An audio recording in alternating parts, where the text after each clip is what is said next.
Something is wrong with this film. You don't see it at first. You feel it later. A director spends over a year controlling everything, every movement, every pause. Nothing is accidental.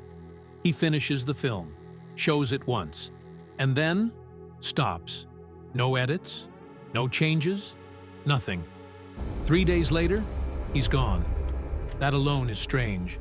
But the film is worse. It doesn't move forward. It repeats. It resets, like it's waiting. You saw nothing. That line isn't part of the story. It's a rule. People remember the film differently. Scenes feel incomplete. Moments feel missing. And the timeline? 6 days of silence. For someone who never stopped refining, that makes no sense. Unless nothing was left to change. Unless the film was already complete. And the last part was never meant to be on screen.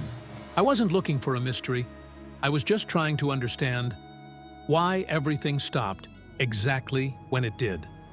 March 1st, 1999. A private screening room in England. Dark, sealed, quiet. No cameras, no recordings, no second chances. Inside, a small group. Tom Cruise, Nicole Kidman, executives from Warner Brothers, and somewhere behind them, Stanley Kubrick. They are about to watch the final cut of Eyes Wide Shut. Not a draft, not a preview, the final version. That matters, because Kubrick almost never considered anything final. The project had already gone too far. Over 400 days of filming. Sets built to replicate New York, not resemble it, but replace it. Entire streets reconstructed in England, measured, adjusted, controlled. Crew members later said, "You could forget where you were." At the time, it sounded like craftsmanship. Later, it sounds like something else. Scenes were repeated endlessly. Simple actions, walking through a door, turning your head, pausing before speaking. Nicole Kidman repeated one scene nearly 100 times. Not because it failed, because it didn't match something invisible. The lights dim. The projector starts. A soft flicker across the room. Dust moving through the beam of light. The film begins. A quiet apartment. Warm light. Controlled movement. Then a line. "I had a dream about another man." Something shifts, not dramatically, just enough. That line will come back later, and when it does, it won't mean the same thing. The story moves forward, but the rhythm feels off. Pauses stretch. Reactions arrive a fraction too late. People speak as if they already know what's coming. At first, it feels like style. But when you sit with it long enough, it starts to feel like timing. Behind them, Kubrick doesn't move. He isn't watching the screen. He's watching them. Faces illuminated by flickering light. Eyes adjusting. Small reactions. Multiple people later described the same feeling. He was studying us. Not presenting, not sharing. Studying. The film shifts. Night. The city. Artificial, but perfect. Then, the mansion. Wide space, cold symmetry. Figures standing still in masks. No movement, no sound, just presence. A man steps forward, red cloak, slow, measured. You saw nothing. Delivered without force, without emotion. That line doesn't feel like dialogue. It feels like something already decided. After that, something changes. The film continues, but it doesn't feel like it's moving forward anymore. Rooms feel familiar. Conversations echo. Movements repeat in subtle ways. Not enough to notice immediately, just enough to create doubt. Later, people will describe the same realization. The story doesn't progress. It loops. The film reaches its ending. Bright lights. Normal life. A toy store. It was just a dream. Silence. The screen fades to black. The projector stops. For a few seconds, no one moves. Several people later said they felt relief, but not understanding. The lights come on, soft, uncomfortable. Kubrick finally speaks. Short, quiet. But no one remembers the same words. Some say he approved the film. Some say he seemed distant. One person insists he didn't say anything at all. At the time, it didn't seem important. What mattered was simple. The film was finished, and Kubrick had stopped working. No revisions, no adjustments. For a man who never stopped refining, that doesn't fit. For the first time in his career, Kubrick completed a film and left it exactly as it was.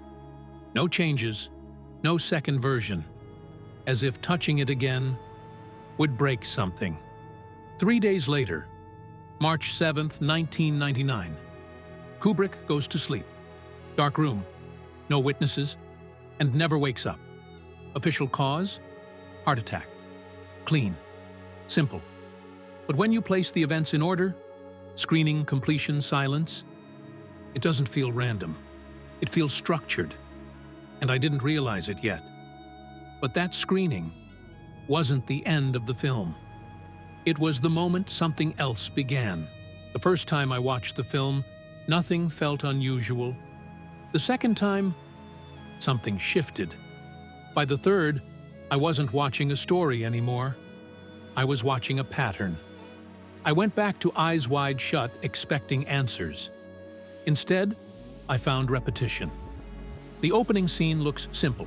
A quiet apartment, soft light, controlled movement. But the rhythm feels delayed. A question is asked. There's a pause. Then the answer comes, slightly too late. At first, it feels like acting. But then you notice it happens in every scene. Conversations don't flow naturally. They arrive, pause, then continue, as if following a hidden timing. I kept watching. The main character moves through the city. Night streets, taxi rides, empty spaces, but something feels familiar. Not visually, structurally. Places don't repeat exactly, but they feel like variations of something you've already seen. Rooms resemble other rooms. People behave like earlier characters. Moments echo previous moments. Not enough to notice immediately, just enough to create doubt. So I rewatched specific sequences, frame by frame. And that's when the pattern becomes visible. The story doesn't move forward in a straight line. It bends. Scenes don't resolve. They transition into similar situations. Actions don't end. They reappear in different forms. At that point, it stops feeling like a narrative. It starts feeling like a system. Then comes the sequence, the mansion, wide space, cold lighting, perfect symmetry. Figures stand still in masks. No randomness, no noise. Everything is placed. Exactly. A man in a red cloak steps forward. Slow, measured. You saw nothing. The first time, it sounds like a warning. The second time, it doesn't. It sounds like a rule, something already agreed upon. After that moment, the film changes. Not visually, internally. Time becomes unstable. Scenes feel longer than they should. Pauses stretch. Silences carry weight. Characters react as if they've already experienced what's happening. You don't notice it immediately, but once you do, every scene starts to feel controlled. I kept going. The structure becomes clearer.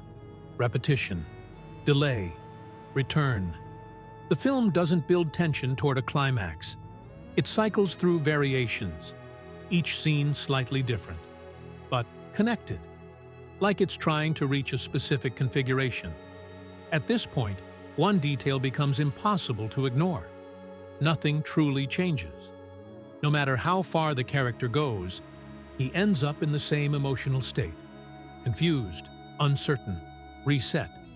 Then the ending arrives. Bright light, normal environment, a toy store. Everything feels safe again. It was just a dream. That line should close the story. It doesn't. It erases it. Instead of resolving the narrative, it resets it. Back to normal. Back to the beginning. And that's when it becomes clear. Structures like this don't end. They complete. And completion requires something specific. Something outside the visible story. This isn't just a film. It behaves like a closed system. Every element repeats. Every action returns. Every path leads back. And systems like this don't stop on their own. They require a final step. Not inside the film, outside of it. So I went back to the timeline. March 1st, the system is presented. March 2nd, no changes. March 3rd, nothing adjusted. March 4th, silence. March 5th, still no movement. March 6th, no revisions. 6 days. Kubrick does nothing. No edits, no corrections, no return to the film.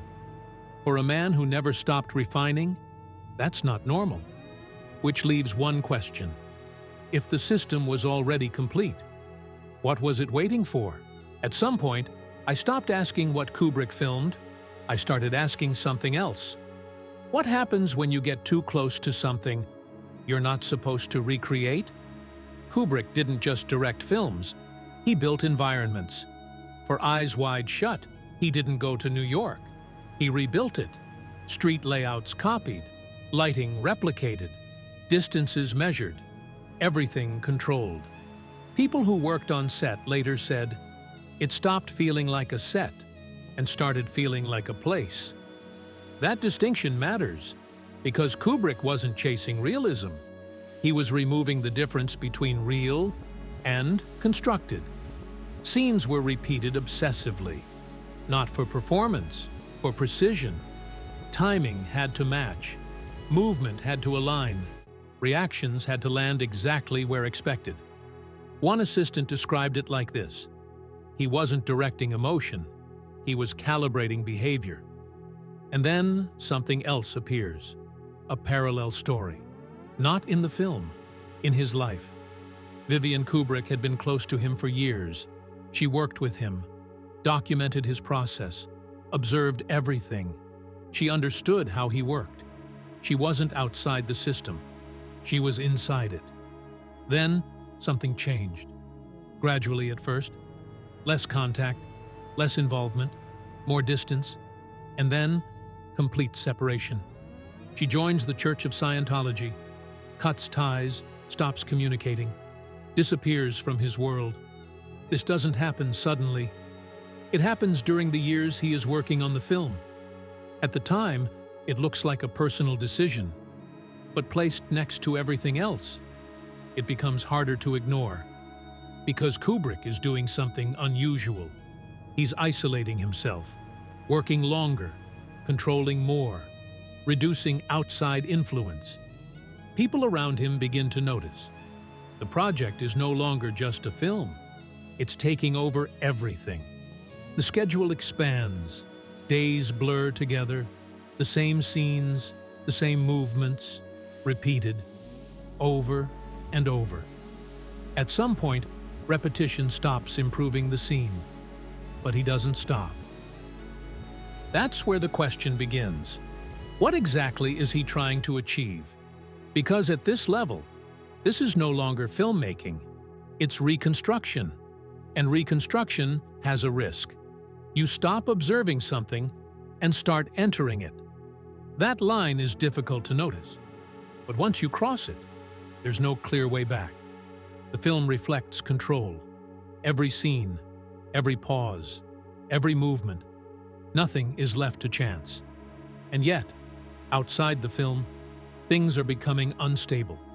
Relationships shift, communication breaks, distance grows. It's subtle, but it's consistent. And it all happens during one period, the same period, the final years of production. At the time, no one connects these details. A difficult shoot, a family distance, a long production, normal explanations. But later, when everything is placed on the same timeline, the pattern starts to form. Kubrick wasn't just creating a film, he was recreating a system. Not visually, structurally. Control, repetition, isolation. And the closer he got, the less separation remained between the film and reality. So I went back again. Not to the film, to the days after it ended. March 2nd, March 3rd, March 4th. Nothing changes. No edits, no calls, no adjustments. For a man who controlled everything, that silence doesn't make sense, unless there was nothing left to control. By this point, I wasn't looking for answers anymore. I was looking for what was missing, because every time I got close to understanding it, something didn't line up. I went back to the screening. Not the film, the people. Interviews, fragments of memory, small, inconsistent details. And that's where things start to break. No one describes that night the same way. Not completely. The differences are small, but they repeat. One person says Kubrick seemed satisfied. Another says he was distant. Another says he looked somewhere else. Not tired, not emotional, absent. And then there's the moment after the film ended. What did he say? There is no single answer. Some remember approval. Some remember silence. One person insists he just stood up and left. No explanation. That shouldn't happen. Not with Kubrick. He explained everything. Or at least, he used to. This is the first real break in pattern. Then I looked at the film again. This time, I focused on something else. Not what's shown, what feels incomplete. Scenes that end too early. Moments that don't resolve. Transitions that feel cut, but not visibly. It's not that something is missing. It's that something feels removed. There's a theory. Not official. Never confirmed. But it appears again and again. A missing element. Some describe it as a scene. Others, a fragment. One person called it a moment that changes how everything connects. No one can describe it clearly, but multiple people are convinced it existed. A different version of the film, shown only once, that screening, then gone. But here's where it becomes harder to ignore. Even without that theory, the structure already feels incomplete. The story loops, the characters reset, the ending closes nothing. It behaves like something waiting for a final step, and that step never appears on screen. So I went back to the timeline. March 1st, screening. March 2nd, silence. March 3rd, nothing changes. March 4th, still no movement, no revisions, no corrections, no reaction. That's not how Kubrick worked. He adjusted constantly until the last possible moment. But this time, he stopped. Completely. As if the film had already reached its final state. And that's where the countdown begins. Day 5. Still nothing. Day 6. No contact. No changes. No return. Silence. Controlled. Total. At the time, it looked like rest, after years of work. But in systems like this, stillness usually means something else. Completion. What if nothing was missing from the film? What if the final piece was never meant to be inside it? What if the structure was already complete and only needed one thing left to happen? Outside the screen, March 7th. Kubrick goes to sleep. No witnesses, no warning, and doesn't wake up. And for the first time, the timeline stops moving. Not slowly, instantly, as if the final step had just been completed. There's one detail almost no one talks about. Not in interviews, not in documentaries. Because on its own, it doesn't seem important. But once you see it in context, it changes everything. Kubrick didn't just finish the film. He stopped completely. No new projects announced. No next scripts in development. No signs of continuation. For most directors, that's normal. For him, It isn't. Because Kubrick always moved forward. Even before finishing one project, he was already building the next. But this time, nothing. A complete halt. That's the first break. The second is harder to notice. After the final screening, there are no recorded discussions about changing the film. No debates, no disagreements, no pressure from the studio. That's unusual, because films at that level are never truly finished that early. There are always changes, but not here. Everything holds, as if everyone accepts the version exactly as it is, without resistance. The third detail is quieter. The film is released later, but what people remember about it doesn't settle into a single interpretation.